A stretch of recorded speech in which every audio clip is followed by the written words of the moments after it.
The story of most presidents can be told without a mention of the second man on the ballot. However, George W. Bush's legacy cannot be retold without his vice president.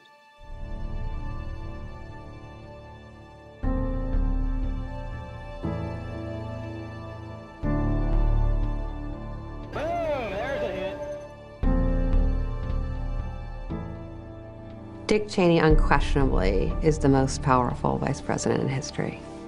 He changed the course of history in a way that no vice president has.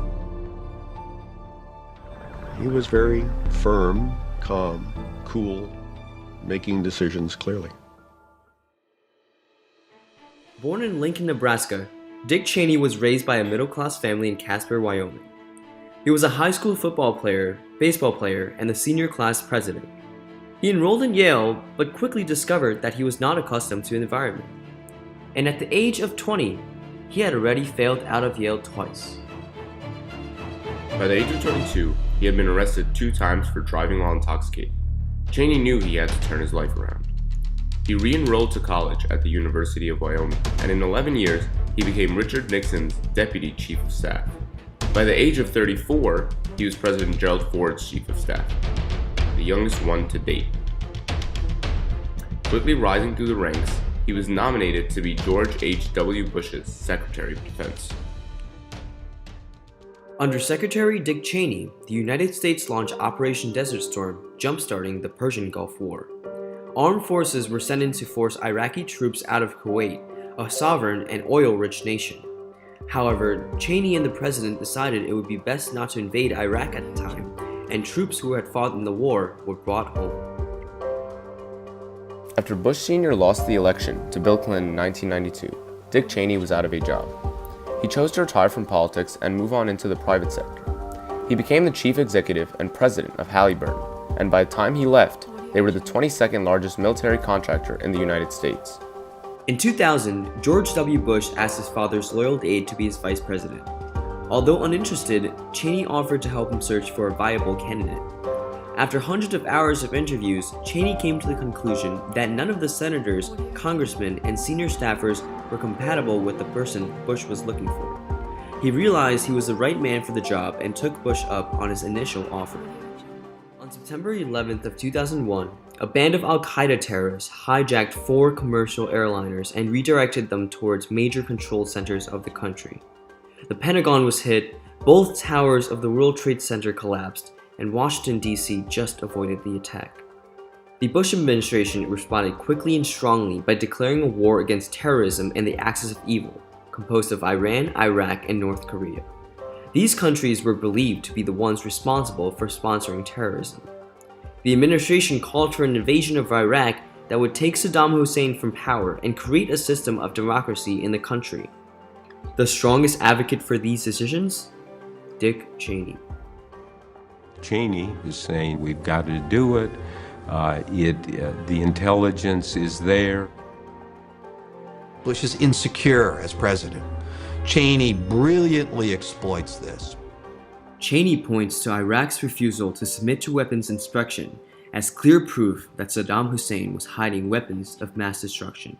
In Cheney's eyes, it was also necessary to create a system, which he did through the NSA, to spy on U.S. citizens in order to properly track terrorist activity. The program authorized warrantless tapping of international cell phone communication and allowed the NSA access to countless private emails. He felt that the executive branch's power trumped the judicial and legislative branches in a state of crisis, so he did not try to get the program passed through Congress or even an elected official. It was Dick Cheney's own attorney who authorized much of the spying that took place. 2 new people, important people, arrived at the Justice Department. One is Jack Goldsmith, who becomes the head of the Office of Legal Counsel. And then there's a new Deputy Attorney General, Jim Comey. These 2 new arrivals quickly realized that this program was unconstitutional and against the law. Comey refused to sign off on the authorization and threatened to resign along with many more members of the Attorney General's office. They just simply happened not to be adherents to the notion that the president need not obey federal law. This gesture was the beginning of the end of this program, which was deemed unconstitutional in 2006 and truly collapsed in 2013, being replaced with prison. The war in Iraq then began, officially starting on March 22, 2003. The war was going well, and much of the regime of Saddam Hussein had been taken out of power by 2004. Problems arose, however, on how to establish democracy and peace within the region. Although Cheney did not say it, he knew more than 10 years ago that this issue would come with an invasion of Iraq. Iraq had gone into a civil war by 2006, with rival factions of Sunni and Shia Muslims vying for power, and there was rising violence against U.S. troops. There were not nearly enough troops to create stability, and the Bush administration rejected calls from generals asking for more boots on the ground. This resulted in a never-ending war that is still being fought today. Furthering the collapse of the administration, Scooter Libby, Cheney's chief of staff, was convicted of uncovering the identity of CIA officer Valerie Plame Wilson on June 5, 2007. Dick Cheney wanted Bush to use presidential power to pardon Libby, but Bush did not think that a pardon was right in the situation. After this incident, the relationship between Cheney and Bush fell apart. It had been a rough ride that included the worst terrorist attack on American soil and a subsequent brutal international war. But Dick Cheney still has no regrets. When you talk about drawing the line, you don't consider a prolonged period of creating the sensation of drowning. You don't consider torture. I don't.